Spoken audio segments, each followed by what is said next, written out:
ने बंगाल की खाड़ी में एक ऐसी वॉर एक्सरसाइज की है जिसकी धमक चीन और पाकिस्तान तक सुनाई दे रही है। 51 देशों की नौसेना की युद्धाभ्यास मिलन 2024 का समापन तो हो चुका है, लेकिन इस मेगा एक्सरसाइज के जरिए भारत ने इंडो पैसिफिक रीजन में अपना दबदबा फिर से साबित किया है। हिंद महासागर में चीन की बढ़ती दखल अंदाजी के मद्देनजर यह अभ्यास काफी अहम है। नवभारत संवाददाता पिंकी राजपुरोहित ने बंगाल की खाड़ी में इंडिया के एयरक्राफ्ट कैरियर INS विक्रमादित्य से स्पेशल रिपोर्ट भेजी है।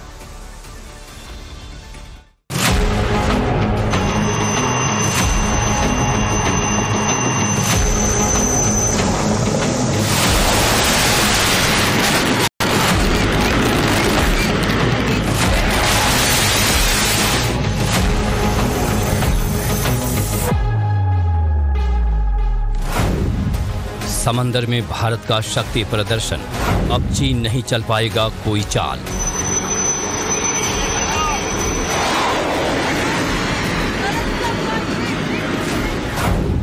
चार देशों से शुरू हुआ मिलन आज पहुंचा 50 के पास।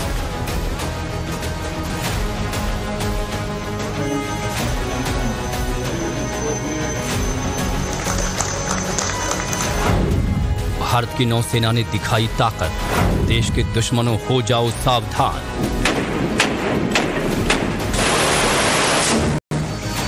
भारत के वैश्विक चुनौतियों से निपटने के लिए 20वीं सदी के अंतिम दशक में लुक ईस्ट पॉलिसी की शुरुआत की गई थी, जिसमें भारत ने इंडोनेशिया, सिंगापुर, श्रीलंका और थाईलैंड जैसे देशों को शामिल किया था। वो 21वीं सदी के दूसरे दशक में यानी मोदी सरकार में एक्ट ईस्ट की नीति में बदल गई और उसी का नतीजा हुआ कि मिलन 2024 में 50 देशों ने इसमें हिस्सा लिया। मिलन हर 2 साल में होने वाला एक सैन्य युद्धाभ्यास है। 1995 में केवल 4 देशों के साथ ये युद्धाभ्यास शुरू हुआ था, लेकिन ये भारत की कूटनीतिक रणनीति है कि 2024 तक करीब 51 देश एक साथ एक मंच पर आकर हिंद महासागर और प्रशांत महासागर के समुद्री क्षेत्र में किस तरह से शांति और समुद्री सुरक्षा बनाए रखनी है। मिलन 2024 सिर्फ 50 देशों के युद्ध अभ्यास का समापन नहीं था, बल्कि इसके जरिए भारत का मकसद चीन को जवाब देना था, क्योंकि जिस तरीके से ड्रैगन साउथ चाइना सी और इंडो पैसिफिक रीजन में दखल अंदाजी बढ़ा रहा है और नापाक चाल चल रहा है, चीन को उसी की भाषा में जवाब देने के लिए भारत ने दुनिया के करीब 1/4 देशों के साथ समंदर में जोरदार प्रैक्टिस की। चीन लगातार जिस तरह से हिंद महासागर और प्रशांत महासागर पर अपना दबदबा बनाने की कोशिश करता रहा है, साउथ चाइना सी में जिस तरह से वो लगातार कहीं ना कहीं भारत की तरफ आंखें करके कहीं ना कहीं अपना दबदबा बनाने की कोशिश करता रहा है, ऐसे में मिलन एक्सरसाइज के जरिए भारत ने जिस तरह से तमाम इन देशों को जो खुद धुर विरोधी भी है, अगर हम रशिया, US और ईरान की बात करें तो सभी जो है एक मंच पर आ गए हैं भारत के इसी मेजबानी के कारण। तो सीधे तौर पर ये दर्शाता है कि किस तरह से मिलन एक्सरसाइज के जरिए भारत ने कूटनीतिक जीत के अलावा चीन को कहीं ना कहीं घबराहट के लिए मजबूर जरूर कर दिया है, क्योंकि तमाम देश जिस तरह से इस मिलन एक्सरसाइज में पहुंचे वो दिखाता है भारत की अपनी नौसेना की शक्ति और अपनी कूटनीतिक शक्ति। वॉरशिप्स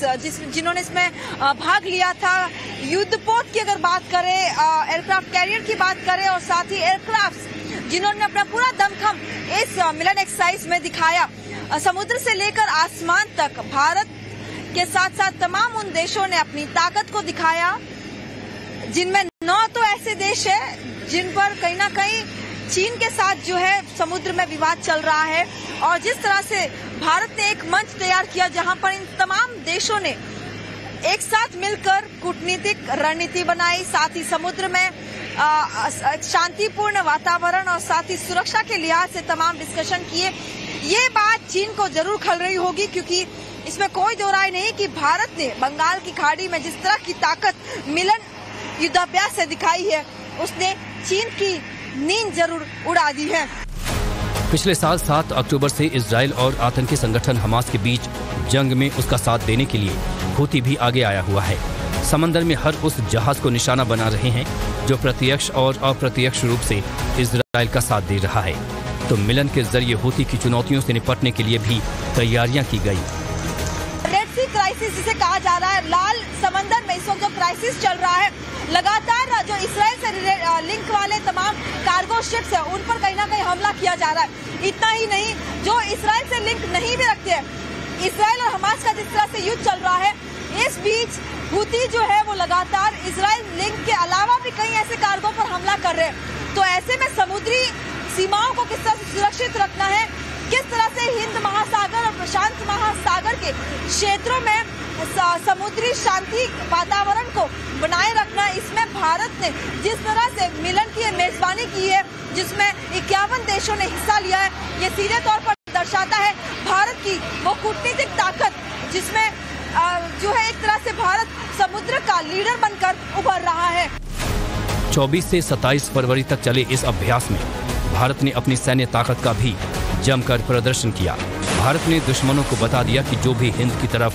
गलत आंख उठाकर देखेगा तो उसकी खैर नहीं है। ये जो हमारे पीछे आप देख रहे हैं सी किंग हेलीकॉप्टर है, जो कि भारतीय नौसेना का एक बैकबोन कह सकते हैं, एंटी सबमरीन वॉरफेयर के लिए बहुत बड़ी भूमिका निभाते हैं। एंटी सबमरीन वॉरफेयर के लिए बहुत ही एक तरह से कह सकते हैं भारत की नेवी के लिए बैकबोन कहा जा सकता है। तो इसमें आप देख सकते हैं कि सी किंग हेलीकॉप्टर मौजूद है और INS वेगा से हमने यात्रा शुरू की और अब इंडियन एयरक्राफ्ट का जो कैरियर है INS विक्रमादित्य उस पर इस वक्त मौजूद है और आप तस्वीरें देख सकते हैं कि हमने लैंड कर दिया है। इस तरह की ताकत नौसेना ने मिलन एक्सरसाइज के दौरान बंगाल की खाड़ी में दिखाई, जहां पर आसमान से लेकर समंदर तक नौसेना की जो ताकत है वो देखने को मिली।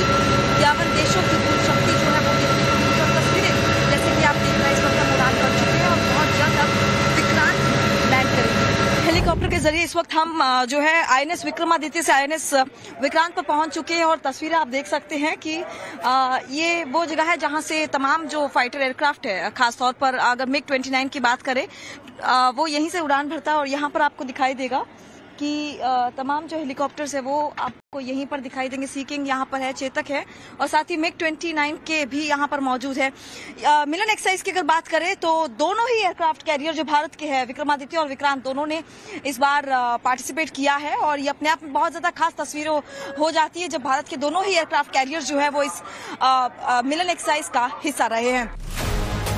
समंदर में जब कोई आपदा आती है तब भारतीय सुरक्षा बल किस तरह एक्शन मोड में आ जाते हैं, उसकी भी आजमाइश इसमें की गई। भारतीय वीर जवानों ने बताया कि समंदर में रेस्क्यू ऑपरेशन करने में वो किसी भी देश से कम नहीं है। समंदर में जब भी किसी तरह की इमरजेंसी सिचुएशन खड़ी होती है तो किस तरह से सर्च एंड रेस्क्यू ऑपरेशन चलाया जाता है, इस पर बातचीत करने के लिए हमारे साथ लेफ्टिनेंट रुपेश जुड़ रहे हैं। Thank you so much for joining with us. हमने देखा चेतक का करतब किस तरह से जो है सर्च एंड रेस्क्यू ऑपरेशन किया जाता है। आपसे जानना चाहेंगे थोड़ा डिटेल में कि जब भी आपको इस तरह के कॉल आते हैं तो कितने ज्यादा सतर्क रहते हैं आप और साथ ही कितने टाइम में जो आप पहुंच पाते हैं?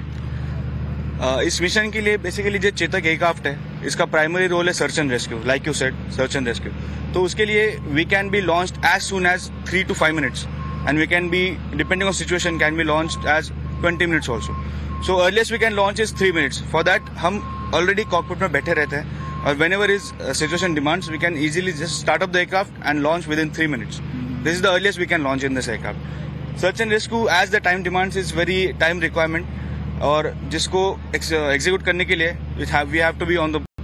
toes. तो उसके लिए as soon as we take off we just straightly head to the search scene जहाँ पे accident वगैरह हो गया and we can just recover to hover like आपने देखा होगा speed reduce करके हेलीकॉप्टर एक जगह पे आके रुक जाता है। उस पोजीशन को मेंटेन करना is a challenging task as well as the pilots are trained so much that it becomes with the time it becomes very comfortable for them. लेकिन इस विंड्स और इस हाइट पे मेंटेन करना is a challenge for the aircraft, not only by the controls but aerodynamically also. We can't defy the nature of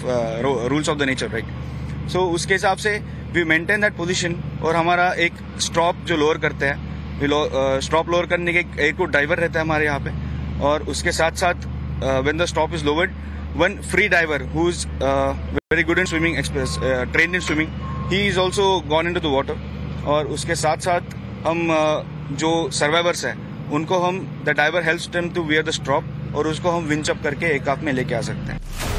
Bharat के वीर सपूत हर वक्त खतरों से खेलते रहते हैं और बात जब समंदर की हो तो ये खतरा और भी दोगुना हो जाता है। लेकिन अपने अटल इरादे और अदम्य साहस से हर खतरे को बौना कर देते हैं।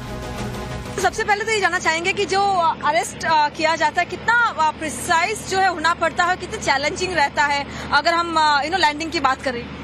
जी मैम, ये एक जो तरीके की लैंडिंग है ये सिर्फ एयरक्राफ्ट कैरियर्स पे होती है, ये सिर्फ ये वाले फाइटर्स करते हैं और इस तरीके के fighters through out the world, क्योंकि आपके फाइटर के पास या बाकी एयरक्राफ्ट के पास 2 किलोमीटर का रनवे रहता है जमीन पे, लैंड पे, जहां से वो टेक ऑफ और लैंडिंग कर सकते हैं। यहाँ पर हमारे पास 200 मीटर है टेक ऑफ के लिए और 90 मीटर है जहाज को रोकने के लिए। तो रोकने के लिए जब हम लैंडिंग करने के लिए आते हैं, एयरक्राफ्ट के रियर एंड पे एक टेल हुक है जो हम लोग लोअर करते हैं और एयरक्राफ्ट कैरियर के रियर एंड पे 3 वायर्स हैं जो हाइड्रोलिक इंजन से कनेक्टेड है। जब मैं लैंड करता हूं, मुझे ये हुक जो है, मेरा जो हुक है वो एक पर्टिकुलर पॉइंट पे इन वायर के बीच में लगवाना है और लैंड करते ही वो हुक वायर को पकड़ लेगा और वायर के जो हाइड्रोलिक इंजन हैं वो एयरक्राफ्ट को रोकेंगे। इसमें थोड़ा पर्सपेक्टिव लाने के लिए लैंडिंग लगभग आप लगा लो 270 किलोमीटर के प्रतिशत के हिसाब से होती है, किलोमीटर पर आवर पे होती है, और जो 90 मीटर में हम लोग रुकना होता है वो 270 kilometre an hour to 1.2 seconds में हो जाता है। तो ये है जो फोर्सेस हैं जहाज की, और जो प्रिसीजन है उसके लिए 1 मीटर 2 मीटर ऊपर नीचे अगर हो गया तो या तो आप वायर के आगे हुक टच डाउन कराओगे या बहुत पीछे करोगे, विच इज मोर डेंजरस। तो इसलिए प्रिसीजन लैंडिंग के ऊपर बहुत वैल्यू है, बहुत सारे चेक्स एंड प्रोसीजर्स और बैलेंसेस इन प्लेस किए गए सिर्फ इसी के लिए। भारत का ये अभ्यास कितना खास है, ये बात भारतीय नौसेना के रियर एडमिरल ने नव भारत संवाददाता से बातचीत में बताया। ओवरऑल एक्सरसाइज युद्धाभ्यास रहा और साथ ही किस तरह के क्योंकि इस बार जो है काफी देशों ने इसमें पार्टिसिपेट भी किया था, तो क्या कुछ रहा इसका आउटकम सर? जैसे कि मैंने कहा था कि 1995 में शुरू हुआ था, जबकि पोर्ट ब्लेयर में ये एक्सरसाइज शुरू किया था भारत ने, और 4 देशों ने पार्टिसिपेट किया था, भारत 5वां था, और कई सालों तक ये पोर्ट ब्लेयर में हुआ। पिछले 2022 में ये विशाखापट्टनम में किया गया, ये 12वां एडिशन है और इसमें लगभग 50 देशों के डेलीगेशन, जहाज और एयरक्राफ्ट इसमें पार्टिसिपेट किए हैं।